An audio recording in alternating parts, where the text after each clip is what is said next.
महाराष्ट्रात सध्या काय चाललंय असा प्रश्न पडावा अशी परिस्थिती निर्माण झालीय।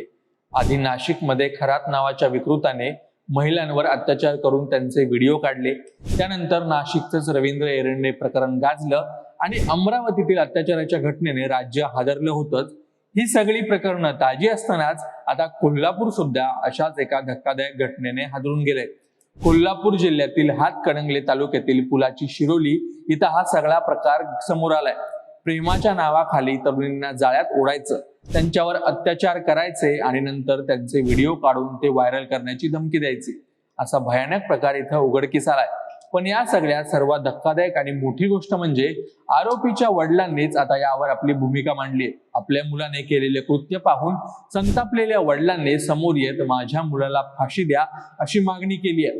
नक्की काय आहे हे संपूर्ण प्रकरण, आज आपण हेच पाहणार आहोत अगदी थोडक्यात। नमस्कार, सांगतो लीलाधर, लक्षपूर्वक ऐका कृपया माहितीसाठी। मित्रांनो, अभिजात मराठी विशेषच्या माध्यमातून आम्ही असेच वैचारिक सखोल विश्लेषण, भन्नाट गोष्टी आणि इंटरेस्टिंग माहिती आणि महत्त्वाच्या घडामोडी तुमच्या समोर आणत असतो।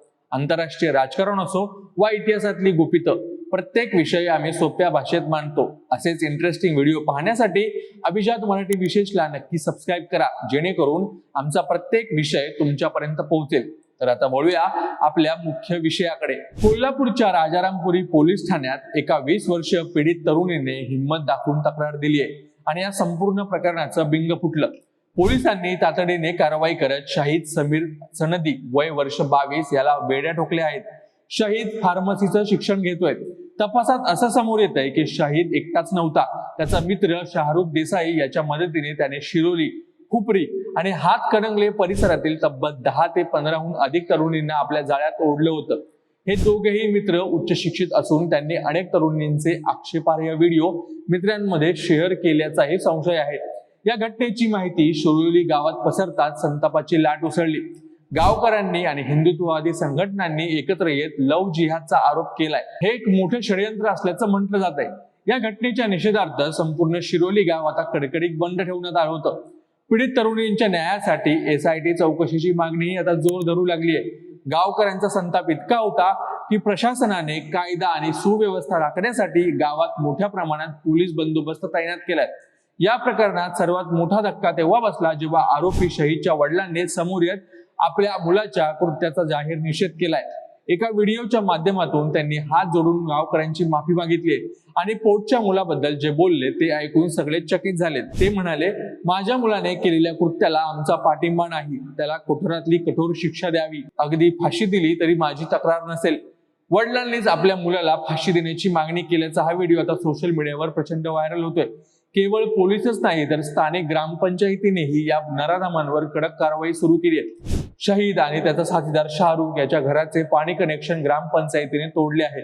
अशा विकृत प्रवृत्तीच्या लोकांना समाजात जागा नाही हे दाखवून देण्यासाठी गावकऱ्यांनी ही टोकाची भूमिका घेतली आहे। दरम्यान पोलिसांनी फरार असलेल्या शाहरुख देसाईला कराडमधून ताब्यात घेतलंय। त्याच्यावरही आता कायद्याचा बडगा उभारला जाणार आहे। शहीद आणि शाहरुख हे दोघेही दिसायला नीटनेटके आणि उच्च शिक्षित फार्मसी आणि इंजिनिअरिंगचे विद्यार्थी असल्यामुळे मुली त्यांच्यावर लवकर विश्वास ठेवायच्या।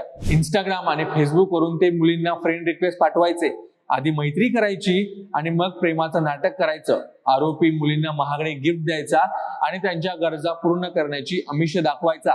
एकदा का एक मुलगी भावनिक जाळ्यात अडकली की तिला फिरण्याच्या बहाण्याने लॉजवर नेलं जायचं। लॉजवर शारीरिक संबंध ठेवताना आरोपी चोरून मोबाईल मध्ये व्हिडिओ रेकॉर्ड करायचा। काही प्रकरणात तर त्याने आपल्या मित्राला शाहरुखला आधीच तिथे व्हिडिओ काढण्यासाठी लपवून ठेवल्याचाही संशय आहे। एकदा व्हिडिओ हातात आला की मग खरा सैतान जागा व्हायचा। शहीदने मला प्रेमाच्या जाळ्यात ओढलं आणि लग्नाचं आमिष दाखवून लॉजवर नेलं, तिथे त्याने माझ्यावर जबरदस्ती केली। नंतर मला समजलं की त्याने आमचे अश्लील व्हिडिओ काढले आहेत। तेव्हा मी लग्नाचा विषय काढला, तेव्हा त्याने तो व्हिडिओ माझ्या घरच्यांना पाठवण्याची आणि सोशल मीडियावर व्हायरल करण्याची धमकी दिली। या भीतीपोटी त्याने वारंवार माझं शारीरिक आणि मानसिक शोषण केलं। सर्वात धक्कादायक म्हणजे त्याने हे व्हिडिओ त्याच्या मित्रांनाही पाठवले होते, ज्यामुळे पीडितेची समाजात बदनामी करण्याची भीती त्याला दाखवता आली। शाहरुख देसाई याच्यावर केवळ या कृत्यात मदत केल्याचा नाही तर त्यानेही काही महिलांची फसवणूक केल्याचा संशय आहे। त्याच्याकडून जप्त केलेल्या मोबाईलमध्ये इतर 10 ते 12 मुलींचे व्हिडिओ सापडल्याची प्राथमिक माहिती आहे. राजाराम पोलीस ठाण्यात 20 वर्ष तरुणीने दिलेल्या तक्रारीवरून FIR दाखल झालाय. पोलिसांनी आरोपी शहीद समीर सनदीला अटक केली आहे. त्याला पेठवड गाव न्यायालयाने 4 दिवसांची पोलीस कोठडी सुनावली होती. 28 एप्रिल 2026 रोजी पुलाची शिरोली गाव कडकडीत बंद ठेवण्यात आलं होतं. तिथे सकल हिंदू समाजातर्फे मोठे आंदोलन झाले होते. आरोपीच्या वडिलांनी जे व्हिडिओ जारी केला आहे ज्यामध्ये त्यांनी मुलाला फाशी द्या अशी मागणी केली आहे. कोल्हापुरात घडलेली ही घटना महाराष्ट्रासाठी धोक्याची घंटा आहे. नाशिक असो किंवा कोल्हापूर, महिलांच्या सुरक्षेचा प्रश्न आता पुन्हा ऐरणीवर आला आहे. पोलिसांनी या प्रकरणाची सखोल चौकशी करून यातील धर्मांतराचा किंवा लव्ह जिहादचा अँगल काय आहे ते समोर आणलं पाहिजे. तुम्हाला काय वाटतं? अशा नराधमांना भर चौकात फाशी दिली पाहिजे का? आणि मुलाच्या वडिलांनी जी भूमिका घेतली त्याबद्दल तुमचं मत कमेंट्स मध्ये नक्की कळवा. व्हिडिओ आवडला असेल, माहितीपूर्ण वाटला असेल तर अशा व्हिडिओसाठी अभिजात मराठी विशेषला नक्की सबस्क्राईब करा आणि अशा गोष्टींपासून नक्की सावध व्हा.